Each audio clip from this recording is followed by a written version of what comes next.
നമുക്ക് ഈ ക്യാരറ്റ് നേന്ത്രപ്പഴം വെച്ചിട്ട് നല്ലൊരു പച്ചടി ഉണ്ടാക്കിയെടുക്കാം. അപ്പോൾ ചെറിയ ക്യാരറ്റ് ആയതുകൊണ്ട് 3-4 ക്യാരറ്റ് എടുത്തിട്ടുണ്ട്, ഒരു ചെറിയ നേന്ത്രപ്പഴം എടുത്തിട്ടുണ്ട്, 4-5 പച്ചമുളക് എടുത്തിട്ടുണ്ട്.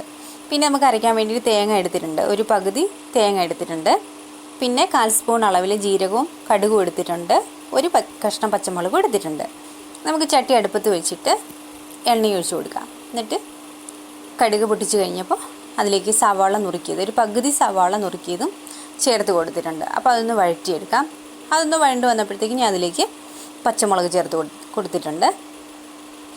ഇനി പച്ചമുളക് ഒന്ന് നമുക്ക് വഴറ്റിയെടുക്കാം. പിന്നെ ഞാൻ അതിലേക്ക് ചേർത്ത് കൊടുക്കുന്നത് ക്യാരറ്റാണ്. അപ്പോൾ ഈ ക്യാരറ്റ് ചെറിയ നീളത്തിൽ നുറുക്കിയതാട്ടോ, ക്യാരറ്റും പഴമൊക്കെ ചെറിയ നീളത്തിൽ നുറുക്കിയെടുത്തതാണ്. അപ്പോൾ നമുക്ക് ക്യാരറ്റ് ഇതിലേക്ക് ചേർത്ത് കൊടുക്കാം. ക്യാരറ്റൊന്ന് വഴണ്ട് വരട്ടെ. എന്നിട്ട് നമുക്കൊരു 1/2 സ്പൂൺ അളവിൽ ഉപ്പും ചേർത്ത് കൊടുത്തിട്ട് അതൊന്ന് ഇളക്കിയെടുക്കാം. എന്നിട്ട് അതൊന്ന് മൂടി വെച്ച് വേവിച്ചെടുക്കാം. പിന്നെ നമുക്ക് അരയ്ക്കാൻ വേണ്ടിയിട്ട് തേങ്ങയും ജീരകവും പച്ചമുളകും നന്നായിട്ട് അരയണം, കടുക് മാത്രം ചതച്ചെടുത്താൽ മതി. അപ്പോൾ അതെല്ലാം ഒന്ന് അരച്ച് കൊണ്ടുവന്നിട്ടുണ്ട്. അപ്പോൾ ക്യാരറ്റൊക്കെ ഒന്ന് ചെറുതായിട്ട് വെന്ത് വന്നു കഴിഞ്ഞപ്പോഴത്തേക്കും അതിലേക്ക് പഴം നുറുക്കിയത് ഇട്ട് കൊടുത്തിട്ടുണ്ട്. അപ്പോൾ അതൊന്ന് ഇളക്കി വഴറ്റിയെടുക്കാം നമുക്ക്. അപ്പോൾ പഴത്തിന് അധികം വേവില്ലാത്തതുകൊണ്ട് തന്നെ പെട്ടെന്ന് റെഡിയായിട്ട് വരും. അപ്പോൾ അതെല്ലാം ഒന്ന് ഇളക്കി യോജിപ്പിച്ചതിന് ശേഷം പഴമൊക്കെ വെന്ത് വന്നു കഴിഞ്ഞപ്പം ഞാനതിലേക്ക് ഒരു ചെറിയ ഗ്ലാസ് അളവിൽ 3/4 ഗ്ലാസ് തൈര് ചേർത്ത് കൊടുത്തിട്ടുണ്ട്.